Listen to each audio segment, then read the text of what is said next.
कितना अफ़सोस होता है देख के कि बीजेपी के एमएलएज़ का क्या बिहेवियर है जम्मू कश्मीर की असेंबली में। ये वही जगह है जहाँ पे आप लोगों के मसाइल को हल कर सकते थे, मुश्किलें आसान कर सकते थे, लेकिन आप लोग लगे हुए हैं हल्ला करने में, खींचातानी में और शोर मचाने में।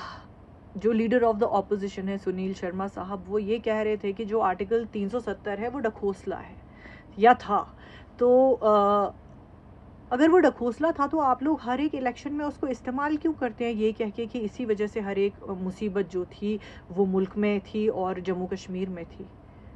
अगर इसमें कुछ था ही नहीं, अगर ये एक धोखा था, तो आप लोग ये झूठ क्यों हर एक इलेक्शन में लोगों को सुना रहे होते हैं। आप बड़ा कॉन्स्टिट्यूशन की बात कर रहे थे, हम यही तो कह रहे होते हैं कि आपने अनकॉन्स्टिट्यूशनल तरीके से ये हटाया और ये कॉन्स्टिट्यूशन का एक हिस्सा है। ये बात तो आपको समझ में ही नहीं आती, आप खुद ही अपनी बातों को कॉन्ट्रडिक्ट करते हैं। आपको तब कॉन्स्टिट्यूशन नहीं याद आती है जब हमारे यहाँ मीडिया वाले भाइयों को चुप कराया जाता है, जब उन्हें फ्रीली एक्सप्रेस करने नहीं दिया जाता। आपको तब नहीं कॉन्स्टिट्यूशन याद आती जब यहाँ पे कश्मीरी जो कह रहे होते हैं कि हमारे बच्चे 19 से जेलों में, मुल्क भर के जेलों में हैं, उन्हें कोई छुड़वा दीजिए, बिना केसों के वो लोग बंद हैं सिर्फ शक के बुनियाद पे। तब आपको कॉन्स्टिट्यूशन याद नहीं आती। जब हम स्टेटहुड की मांग करते हैं तब आपको कॉन्स्टिट्यूशन याद नहीं आती।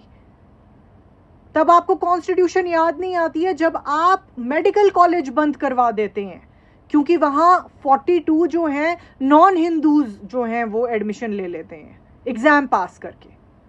अचानक तब कॉन्स्टिट्यूशन याद आती है जब आपको अब आप इतने घिर चुके हैं कि आप किसी के माँ बाप के बारे में, किसी के मरहूम दादा के बारे में गलत लैंग्वेज इस्तेमाल कर रहे हैं। मतलब ठीक है, पॉलिटिक्स भी एक हद तक जो है अच्छी लगती है, एक हद से जब हम आगे निकल जाते हैं तो कोई भी चीज़ जो है अच्छी नहीं लगती। बहुत ही अनफॉर्चुनेट है कि हमारे को ऐसे एमएलए मिले हैं, ऐसे लीडर ऑफ द ऑपोजिशन मिले हैं। ठीक है, सियासत हर जगह होती है, लेकिन किसी दायरे में अगर हम उसको रखें तो अच्छा लगता है। रही बात 370 की, उसके लिए तो हम लड़ेंगे, उसके लिए कानूनी, सियासी और जो भी तरीके कानून के दायरे में आते हैं उन तरीक़ों से हम लड़ेंगे, क्योंकि वो हमारी पहचान है। और ये हम कल भी कह रहे थे, ये हम आज भी कह रहे हैं, आपकी तरह नहीं।